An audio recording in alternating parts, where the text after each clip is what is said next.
And welcome to my channel Legal Mind Map. So today in this video we'll cover consideration. Consideration Indian contract act 1872 में given है। इससे पहले की videos अगर आपने नहीं देखी तो प्लीज़ देख लीजिए, क्योंकि कंसिडरेशन का मीनिंग पहले भी बहुत बार समझा रखा है। बहुत ज़्यादा इंपॉर्टेंट कॉन्सेप्ट है कॉन्ट्रैक्ट का। ठीक है, लॉ ऑफ कॉन्ट्रैक्ट का ये टॉपिक है। इसकी आज हम कवर करेंगे definition, kind, essential, privity of contracts cover करेंगे। तो लेट्स स्टार्ट अ वीडियो। अब एग्जाम्पल से सबसे पहले वीडियो को स्टार्ट करते हैं। अब एक कारपेंटर है, ठीक है, जिसने प्रॉमिस किया है कि वो एक बुक शेल्फ बिल्ड करेगा किसी पर्सन के लिए। ठीक है, ठीक है, book shelf is a consideration for your promise to pay him ₹5,000। और किसते के लिए? ₹5,000 के लिए। The carpenter promise to build a book shelf, ठीक है, इस consideration for your promise to pay him 5,000। The carpenter promise is valuable too because you will get a book shelf and your promise is valuable to carpenter because he will get 5,000। A आप हो, मतलब ए एक person है, आप हो या कोई person समझ लो। बी एक कारपेंटर है, आपने बोला कारपेंटर को कि मुझे बुक शेल्फ दे दो। कारपेंटर ने आपको बुक शेल्फ दे दिया है और आपने बुक शेल्फ के बदले में कारपेंटर को पैसे दे दिए हैं, विच इज़ सम ऑफ ₹5,000। ठीक है, सो यही इस एग्जाम्पल के अंदर है। बदले में आपने उसे कुछ दिया है, दोनों के बीच लेन देन हुआ है। एक ने पैसे दिया है, एक ने जो सामान आपको ज़रूरत थी वो दिया उसने। So this is called consideration. The money you have give him, जो आपने दिया है, वो उसे कहते हैं consideration. Something in return, exchange of promise basically. तो आते हैं आगे। कंसिडरेशन का मीनिंग फिर भी ना क्लियर हो, मैंने बहुत शॉर्ट में समझाया, तो प्लीज़ प्लीज़ पीछे की वीडियोस को देख कर आइएगा, क्लियर रहेगी सारी चीज़ें। बहुत सारे ऐसे टर्म्स हैं जो पीछे के वीडियोस में गिवन है। Definition of consideration according to section 2D। ठीक है, सेक्शन 2D के अंदर डेफिनेशन है Indian contract act 1872। When at the desire of the promisor, the promisee or any other person has done or abstain from doing or does or abstain from doing or promises to do or to abstain from doing something, such act abstains the promise is called consideration for the promise. I know इस definition में कुछ समझ नहीं आया होगा, ठीक है, no issues. Let's talk in simple term.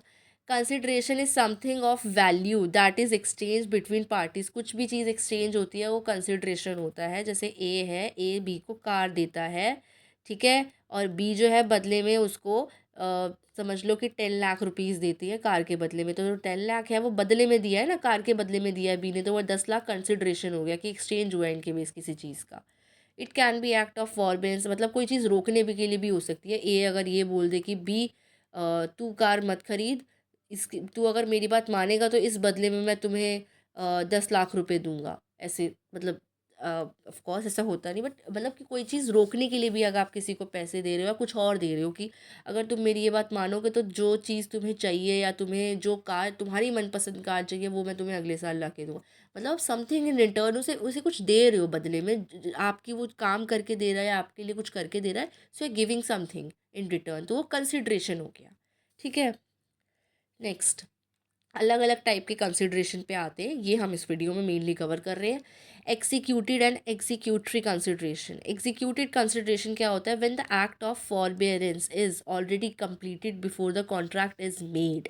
Example है, A gives money to B. A ने बी को पैसे दिए थे बुक के बदले, ठीक है।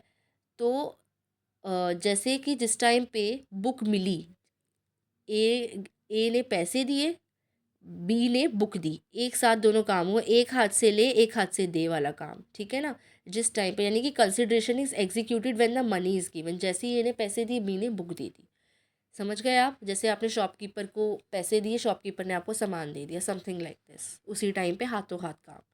Then executory consideration when the act or forbearance is promise to be done in future. जब फ्यूचर में कंसिडरेशन पहुंच जाती है, जैसे A promise to deliver goods to B tomorrow and B promise to pay A ने कहा, जैसे समझ लो, I think cash on delivery से आप बोल सकते हो आप कि आप प्लीज़ मुझे कल ये सामान भेज देना, मैं आपको कल पैसे दे दूंगा। दिस इज़ एग्जीक्यूटरी कंसिडरेशन, कि जो आपके प्रॉमिस है वो फ्यूचर के लिए हो गया। Then comes the past consideration. Consideration that has already been performed before the contract formed. देखो, अब जैसे इसमें क्या है, ए ने बी की हेल्प की, उसकी A helps B fix his car. A ने बी की हेल्प की थी उसकी कार ठीक करने में। लेटर बी ने प्रॉमिस किया था कि यार मैं ना तुम्हें ना पैसे ना इसके बाद में दे दूंगा ए को। अब जब भी वो बी पैसे देगा ना, तो बी कब कब पैसे देगा, बाद में। तो वो जब भी फ्यूचर में पैसे देगा तो फ्यूचर में वो पास्ट कंसिडरेशन अपनी पूरी कर रहा होगा। जो पैसे उसे पास्ट में देने चाहिए थे वो फ्यूचर में दे रहा है, तो लेकिन है तो वो पास्ट की कंसिडरेशन, पीछे की कंसिडरेशन, दैट इज़ वाई से पास्ट कंसिडरेशन बोलते हैं। ठीक है, दिमाग से समझना इस चीज़ को, चाहे मेरी ये बात को रिपीट कर लेना एक बार 10 सेकेंड्स बैक जाके, but you need to understand the thing कि पीछे की चीज़ दी जा रही है, तो that is why it is past consideration. Then comes present consideration, हाथों हाथ देना। ए सेल्स अ वॉच, ए ने वॉच सेल की बी को, और बी ने अग्री किया और उसने उसी टाइम पे पेमेंट कर दी, प्रेजेंट कंसिडरेशन।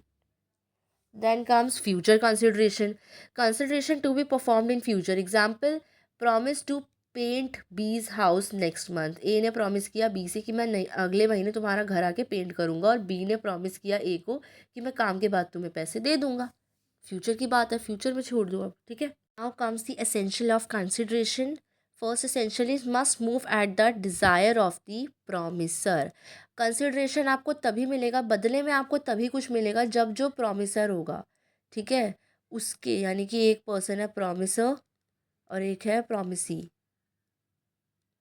ठीक है, जो प्रॉमिस कर रहा है उसके, मतलब जिसका काम आप कर रहे हो, प्रॉमिस कर रहा है, उसकी डिज़ायर, उसको पता होना चाहिए that you are doing it for him. मतलब पता भी क्या होनी चाहिए, उसकी मर्ज़ी भी होनी चाहिए उसके अंदर शामिल।